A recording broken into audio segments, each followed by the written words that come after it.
O Catecismo em um ano.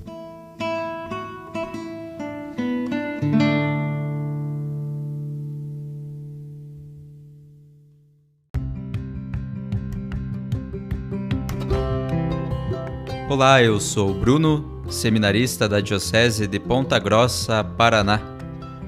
Você está ouvindo o podcast O Catecismo em um ano. Vamos ler todo o Catecismo da Igreja Católica ao longo de 365 episódios.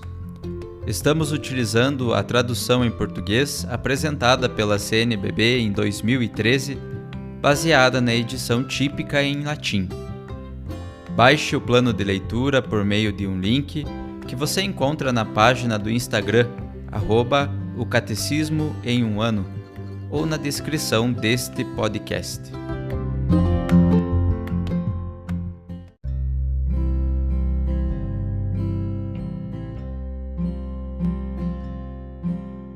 Este é o dia 79 do nosso podcast, O Catecismo em um ano. Estamos lendo a primeira parte do Catecismo sobre a profissão de fé, na segunda sessão sobre os símbolos da fé, no capítulo 2, Creio em Jesus Cristo. Leremos hoje os números de 599 a 605.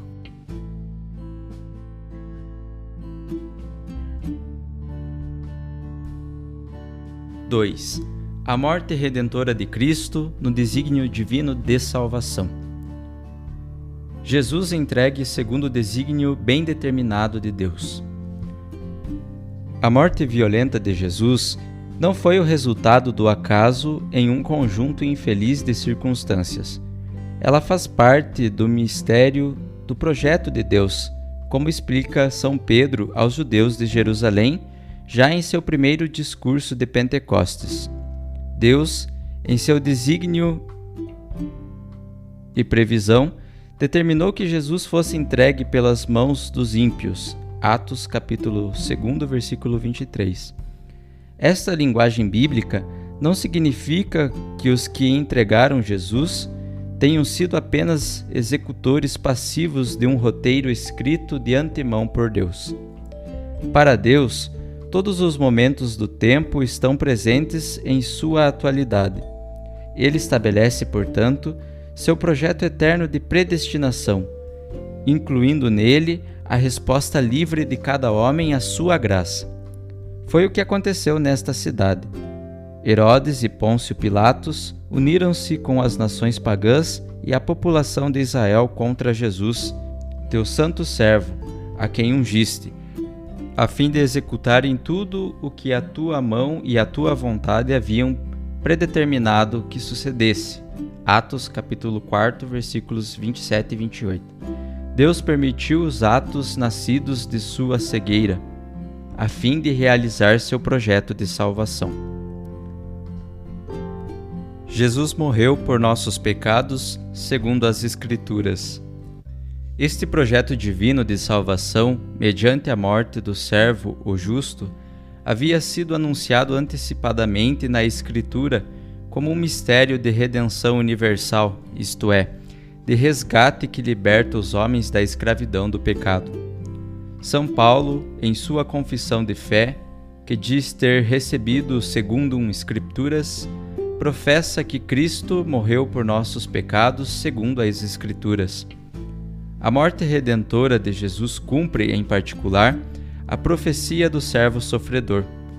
Jesus mesmo apresentou o sentido de sua vida e de sua morte à luz do servo sofredor.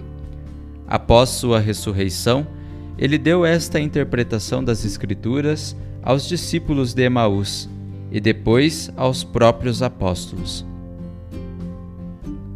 Aquele que não conhecera o pecado, Deus o fez pecado por causa de nós.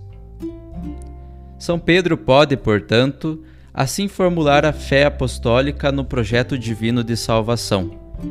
Tende consciência de que fostes resgatados da vida fútil herdada de vossos pais, não por coisas perecíveis, como a prata ou o ouro, mas pelo precioso sangue de Cristo, Cordeiro sem defeito e sem mancha. Conhecido de antemão antes da criação do mundo, ele foi, neste final dos tempos, manifestado em favor de vós. Primeira carta de São Pedro, capítulo 1, versículos de 18 a 20. Os pecados dos homens, depois do pecado original, são sancionados pela morte. Ao enviar seu próprio Filho na condição de escravo, condição de uma humanidade decaída e fadada à morte por causa do pecado. Aquele que não cometeu pecado, Deus o fez pecado por nós, para que nele nos tornemos justiça de Deus. 2 Coríntios, capítulo 5, versículo 21. Jesus não conheceu a reprovação, como se ele mesmo tivesse pecado. Porém, no amor redentor que sempre o unia ao Pai, nos assumiu na perdição de nosso pecado em relação a Deus, a ponto de poder dizer em nosso nome na cruz: meu Deus, por que me abandonaste? Marcos capítulo 15, versículo 34. Tendo tornado solidário a nós, pecadores, Deus, que não poupou seu próprio Filho, mas o entregou por todos nós, Romanos 8:32, a fim de que fôssemos reconciliados com Ele pela morte de seu Filho, Romanos capítulo 5, versículo 10. Deus tem a iniciativa do amor redentor universal. Ao entregar seu Filho por nossos pecados, Deus manifesta que seu desígnio sobre nós é um desígnio de amor benevolente, que antecede a qualquer mérito nosso. Nisto consiste o amor. Não fomos nós que amamos a Deus, mas foi Ele quem nos amou e nos enviou o seu Filho, como oferenda de expiação pelos nossos pecados. 1 João, capítulo 4, versículo 10. A prova de que Deus nos ama é que Cristo morreu por nós, quando éramos ainda pecadores. Romanos, capítulo 5, versículo 8. Este amor não exclui ninguém. Jesus o lembrou na conclusão da parábola da ovelha perdida. Do mesmo modo, o Pai que está nos céus não deseja que se perca nenhum desses pequenos. Mateus, capítulo 18, versículo 14. Ele afirma dar a sua vida em resgate por muitos. Mateus, capítulo 20, versículo 28. Este último termo não é restritivo. Opõe o conjunto da humanidade à única pessoa do Redentor que se entrega para salvá-lo. A Igreja, no seguimento dos apóstolos, ensina que Cristo morreu por todos os homens, sem exceção. Não há, não houve e não haverá nenhum homem pelo qual Cristo não tenha sofrido.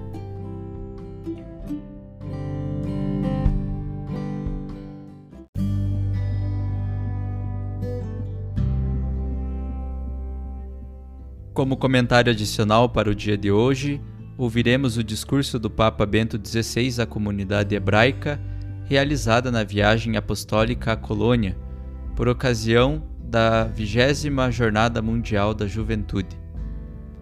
Sexta-feira, 19 de agosto de 2005.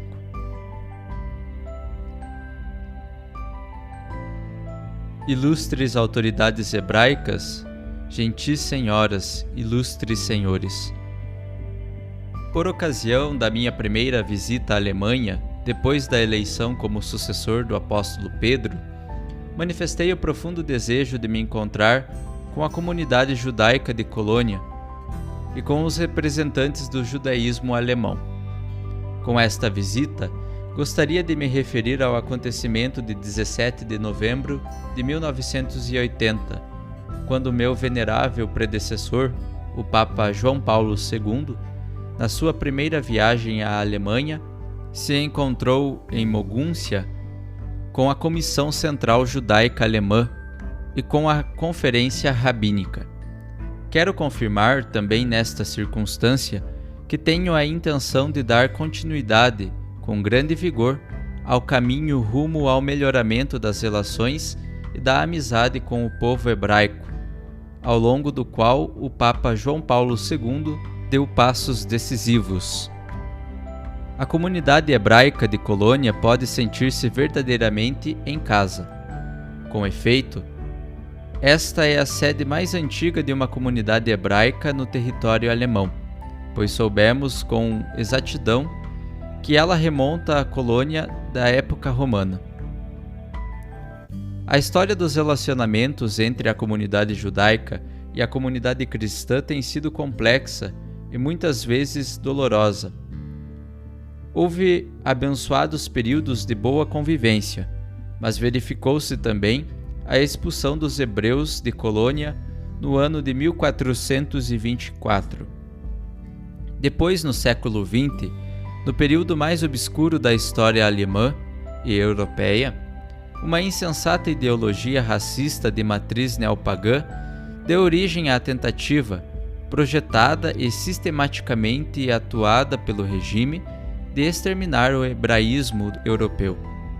Então, teve lugar aquilo que passou para a história como Shoah. Somente em Colônia, contam-se 11.000 vítimas deste crime inaudito, e até aquele momento também inimaginável, que são conhecidas pelo seu próprio nome.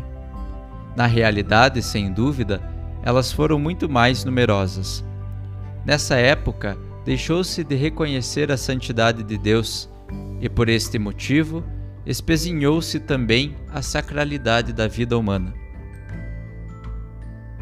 Neste ano de 2005, celebra o 60º aniversário da libertação dos campos de concentração nazistas, em que milhões de hebreus homens, mulheres e crianças foram mortos nas câmaras de gás e queimados nos fornos crematórios. Faço minha as palavras escritas pelo meu venerável predecessor por ocasião do 60º aniversário da libertação de Auschwitz.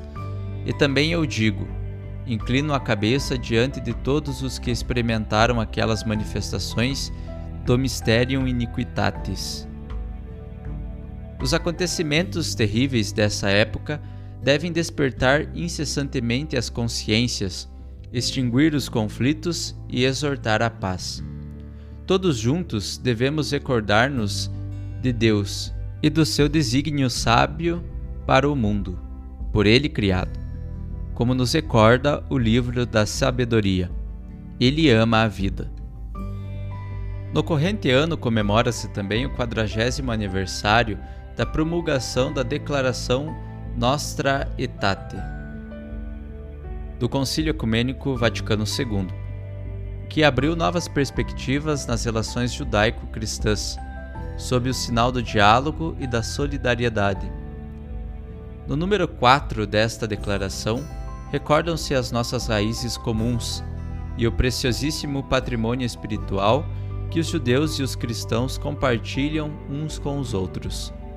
Tanto os judeus como os cristãos reconhecem em Abraão o seu pai na fé, conforme Gálatas capítulo 3, versículo 7 e Romanos capítulo 4, versículo 11 e seguintes. E tem como ponto de referência os ensinamentos de Moisés e dos profetas. Tanto a espiritualidade dos judeus como a dos cristãos recebem o alimento dos salmos.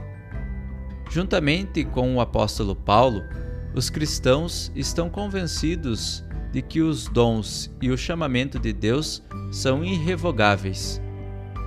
Em consideração da raiz judaica do cristianismo, o meu venerado predecessor, confirmando um juízo dos bispos alemães, asseverou: quem se encontra com Jesus Cristo descobre o judaísmo. Por conseguinte, a declaração conciliar Nostra Aetate deplora todos os ódios, perseguições e manifestações de antissemitismo, efetuadas em qualquer tempo e por quaisquer pessoas contra os judeus. Deus criou todos nós à sua imagem e semelhança, honrando-nos assim com uma dignidade transcendente. Diante de Deus, todos os homens têm a mesma dignidade, independente do povo, da cultura ou da religião a que pertencem. Por este motivo, a declaração Nostra Aetate fala com grande estima também dos muçulmanos e dos fiéis pertencentes às outras religiões. Tendo como base a dignidade humana comum de todos, a Igreja Católica reprova como contrária ao Espírito de Cristo qualquer discriminação entre os homens, ou qualquer perseguição feita por questões de raça ou de cor, de condição social ou de religião. A Igreja está consciente do seu dever de transmitir, tanto mediante a catequese destinada aos jovens, como em todos os aspectos da sua vida, esta doutrina às novas gerações, que não foram testemunhas dos terríveis acontecimentos ocorridos antes e durante a Segunda Guerra Mundial. Trata-se de uma tarefa de especial importância, dado que nos dias de hoje, infelizmente, voltam a surgir sinais de antissemitismo e manifestações de várias formas de hostilidade generalizada em relação aos estrangeiros. Como deixar de ver nisto um motivo de preocupação e de vigilância? A Igreja Católica compromete-se, reitero, inclusive nessa circunstância em prol da tolerância, do respeito, da amizade e da paz entre todos os povos, as culturas e as religiões. Durante os 40 anos que transcorreram desde a publicação da Declaração Conciliar Nostra Aetate, na Alemanha e a nível internacional, muito já se fez pelo melhoramento e o aprofundamento dos relacionamentos entre os judeus e os cristãos. Além das relações oficiais, graças sobretudo à colaboração entre os especialistas em ciências bíblicas, nasceram também muitas amizades. A este propósito, recordo as várias declarações da Conferência Episcopal da Alemanha e a atividade benéfica da Sociedade para a Colaboração Cristão-Judaica de Colônia, que contribuíram para fazer com que a comunidade hebraica, a partir de 1945, pudesse sentir-se verdadeiramente em casa aqui em Colônia e instaurasse uma boa convivência com as comunidades cristãs. Porém, ainda há muito a fazer. Temos o dever de nos conhecermos muito mais e melhor uns aos outros. Por isso encorajo um diálogo sincero e confiante entre os judeus e os cristãos. Somente assim será possível chegar a uma interpretação conjunta acerca de questões históricas ainda abertas e, sobretudo, dar passos em frente na avaliação sob o ponto de vista teológico da relação entre o judaísmo e o cristianismo. Se quiser ser sincero, esse diálogo não deverá esquecer nem subestimar as diferenças existentes. Mesmo nos aspectos que, em virtude da nossa íntima convicção de fé, nos distingue uns dos outros, aliás, de forma específica em tais aspectos, devemos respeitar-nos e amar-nos reciprocadamente. Enfim, o nosso olhar não deveria voltar-se unicamente para trás, para o passado, mas dirigir-se também para a frente, rumo às tarefas de hoje e de amanhã. O nosso precioso patrimônio comum e o nosso relacionamento fraterno, inspirado na confiança crescente, obrigam-nos a dar um testemunho conjunto ainda mais concorde, colaborando no plano prático para a defesa e a promoção dos direitos do homem e da sacralidade da vida humana, para os valores da família, da justiça social e da paz no mundo. O Decálogo, conforme Êxodo capítulo 20 e Deuteronômio capítulo 5, é para nós um patrimônio e um compromisso conjuntos. Os 10 mandamentos não são um peso, mas a indicação do caminho em vista de uma vida bem-sucedida. São-no particularmente para os jovens com quem me encontro nesses dias e por quem nutro um grande afeto. Formulo bons votos a fim de que eles saibam reconhecer no Decálogo esse nosso fundamento comum, a lâmpada para os seus passos, a luz para o seu caminho. Aos jovens, os adultos têm a responsabilidade de transmitir a chama da esperança, que por Deus foi concedida tanto aos judeus como aos cristãos, a fim de que nunca mais as forças do mal cheguem ao domínio, e para que as gerações vindouras, com o auxílio de Deus, possam construir um mundo mais justo e pacífico, em que todos os homens tenham o mesmo direito de cidadania. Concluo com as palavras do Salmo 29, que são os meus bons votos e também uma prece. O Senhor dá força ao seu povo, o Senhor abençoa o seu povo com a paz. Que Ele nos ouça.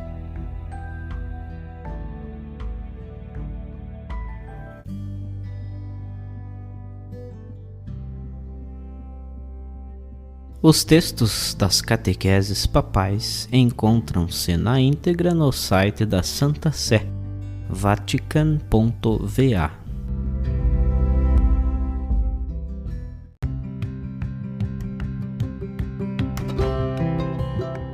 Você acaba de ouvir mais um episódio do podcast O Catecismo em um Ano. Continue nesse bom propósito de aprofundar o conhecimento e a vivência da fé católica e procure participar da sua comunidade. Rezemos por todos que estão fazendo esse caminho de leitura do Catecismo. Até amanhã!